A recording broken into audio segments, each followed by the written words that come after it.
please, viewers, not to. It's not in keeping with God's law. It's not in keeping with government. It's not in keeping with what Christian Council believes in. On that note, we want to end.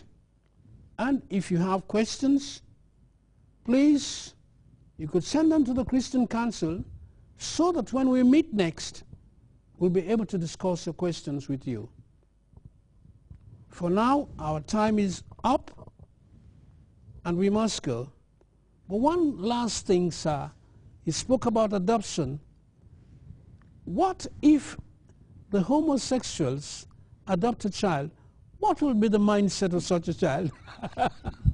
This is a very tough question for me, but we have to be honest. I know people are looking into it because it's actually a new thing in the countries that permit it. It's being allowed for some of the homosexual or gay couples to adopt children, and people are looking at the impact that will have on those children. But of course we know, I always ask myself, where would I be today if my father was a homosexual or my mother was a lesbian? I wouldn't be here. So the first thing we will notice in societies where we keep adopting these ways, that certainly the family value is going to die a natural death, because we need a father, a mother, and a child to have a regular natural family, which some of the people who practice this had themselves. We all had natural families. We had the love and the comfort of a father. We had the love and the support of a mother. So I imagine from first principles that children growing up in homes where both parents of the same sex are going to go through a hell of a time psychologically and so many ways, and it might affect them in the future in terms of deciding the kind of life they want to live. So it's all up to us. That's why I mentioned at the beginning that we should be the ones in a position to give children that need homes, those kind of homes, in the homes that have father and mother. That's good. Thank you very much. Father and mother, meaning man and wife, not man and man, or woman and woman. Thank you, Reverend Gabriel Leonard Allen. Thank you, did I call you Reverend? It's not far away, but it's coming. And thank you very much for your input. Viewers, that's all the time we have for this thing. The long and short of it, of what we have said, is the Bible is against it. It is not biblical.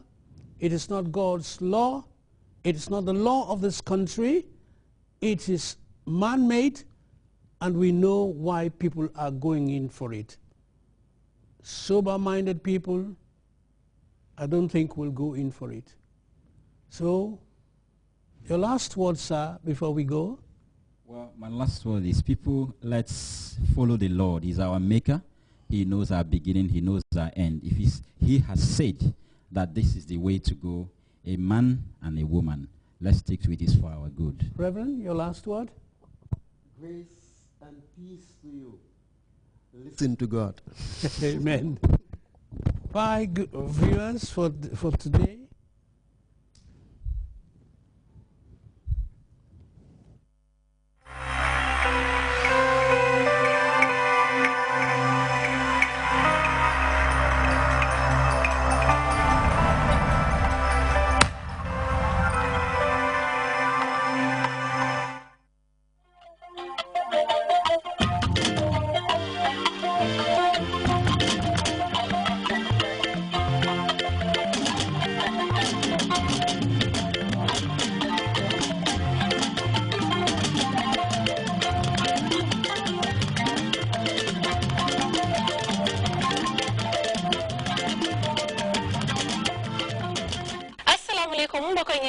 ñu ngi leen di nuyu fii si GRTS ñu dal di leen isil programme bi ngeen taamul seen bopp muy jamono ji ngeen ànd ak seen xarit Mama Jeey ñu jukkil leen nag boppi xibaar yi bis gën a fes mooy Gambia mu ngi bokk ci yeneen réew yi ci Afrika ngir màggal bés bi nga xam ne moom lañ jagleel garabi nit ko ñuul yooyu ak yeneen waxtaani jamono fii si programme bi waaye naka laata ñuy dugg ci biir programme bi mbokk yi li mu sansee nii naka kum safati rek nag ma laaj kan moo la ñëwal Caan mu ndaw moo créé lii naka mu ne naka moom itamit dafa boole waaram ci aar bi taxaw naka bokk ak yaayam ngir def naka ñu tamit li nga xam ne moom mooy taaral askan gi fii ci biir réew mi Caan mu ndaw naka ku ko bugg a jot rek ci yi ak yeneen ni mu mel rek mun ngaa dem ca Aidas Aideh nekk ca Gaba Jahumpa Road foofu ca Bakaw Ñootaan moom naka amul lii rek de mu ngi ami tamit European wears yi nga xam ne ñu nga jógee ko ba réewu America ku ko bugg a jot rek mun ngaa xool Caan mu ndaw si 734 4374 moo kay ñu daal di dem nag bégale ci woy wu neex bii ni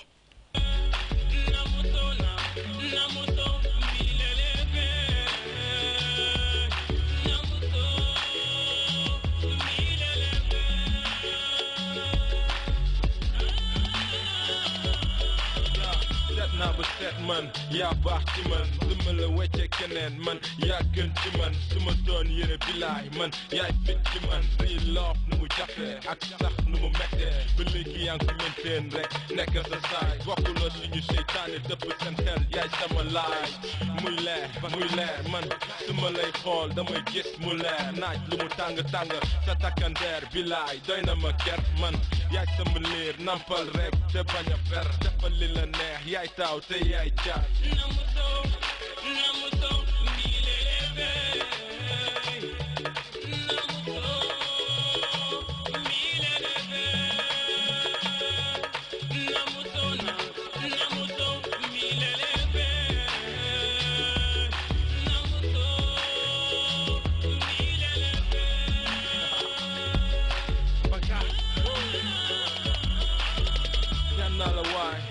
bul ànd ak keneen ngir yàlla waay bul déglu keneen love bi ma lay jox amul feneen my love was searching for your love in the sky kuréelu nguur bi saytu wàllum wérgu yaram bi fii ci biir réew mi ak seeni naataango di mbootaay àddina si amee wérgu yaram bi di World Health Organization ci àllarba bi ñu génn nii ñu ngi doon def ab màggal jëmale ko ci bés bi nga xam ne moom lañ jagleel garabi nit ku ñuul ci Afrika ñu ko ooyee Africa Traditional Medicine Day mbootaay bi nga xam ne naka wala boo ko programme bi nga xam ne moom lañ defoon ca Kanifing Municipal Council te suñ Umi Njaay te waloon fa jamono ji isal ñu naka waxtaan yi nga xam ne moom lañ fa jëloon naka tënk ko naka ci naka lu ñoo def ba gestu jëmale naka li nga xam ne moom mooy garabi nit ko ñuul kanam. Gambia bokk na ci réew yi gën a fës ci tundu Afrika ñi yëngu ci wàllu fajub cosaan lii nag li ko firndeel mooy suñ borom réew mi di président Yaya Jammeh bokk na ci ñi gën a fës ñi yëngu ci wàllu fajub cosaan moom nag bokk na ci li moo faj di jàngorof HIV AIDS ak jafe-jafe ci wàllum jur mi garabi cosaan mu doon lu am solo ci suñu wàllu wérgu yaram lii nag tax na ba ñu ciy yëngu war di ko def ci defin bu óor. lépp lu ñu wax cosaan rek dafa mel ni dafa nekk lu xam ne dafa yàgg trop ak doomu adama lii nag dafa nekk loo xam ne bunti wér-gu-yaram boo xam ne dafa yàgg ak nit yi luy problème bi jamono bi tey dafa mel ni jafe-jafe bu bare na léegi ku nekk moo cee yëngu te na loo xam ne daal ñëpp am cee yëngu léegi-léegi nga am ci ñu baax nga am ci ñu xam ne ànd nañoo kolere léegi-léegi nga gis ne ñu ci bokka seen wërsëg rek la ñoo ut ñoom loolu la seetuñ lu xam ne war na ak lu warul si kaw loolu ñu ngi ñaax nit yi ne lii nguur gi soxla nguur gi la gis na daal fañu cosaan ñu dekkil ko ba pare ñu màggal ko si réew bi la. nguuri Gambia ba tey ñu ngi taxaw ci ay tànk yu dëgër pour gis ne ñiy yëngu ci wàllu fajub cosaan bi ñu ngi koo def ci ni mu waree. ñu bare ñu xam ne ñu ngi advertise dañoo oote loolu amul te na saa yu nekk nit yi ñu ngi ñëw loolu la di ñoo wax di ñoo waxal luñ leen a jox te nag ñoom ñoo am wér gu yaram. léegi yéen jéego ngeen ci jël. léegi loolu si kaw loolu moo nekk ne léegi ñu ngi commencé di tëral ay loi yooyu moo nekk ne képp ku xam ne yow nga ne fajkat nga danga register ak ñun balaa ñuy laa register dinañ gis ne daal lu ngay oote lu am la te nag yow fajkat nga bëgguñ kuy ñëw di lor suñ jamono gi. Umi Njaay jamono ji. mbootaay ndaw yi ñoo ooyee National Youth Council ak mbootaay àddina si ñoo ooyee tamit United Nations Development Programme ñoom tamit si jamono yi rek lañ doon def naka ab ndaje bi ñoo ooyee intergeneration dialogue ci dëkk bi ñoo ooyee Kawur foofu ca Central River Region ndaje bi ni nag nga xam ne moo dajale woon xale yi ak mag yi ñu bokk naka benn jotaay ñu ngi doon seet naka démba naka la maam yi doon def ci mbirum aada ak cosaan bi xale yi mun seero yi jàngee si ñu mën a doon magi ëllëg roxi bi tey moo ñu fa teewaloon mu isul ñu waxtaani fii si jamono ji. mbootaay bi amee ndaw yi fii ci réew mi ak mbootaay UN boobu ñu gën a xamee ci United Nations Development Programme ñoom nag daje woon nañ ndaw ak mag yi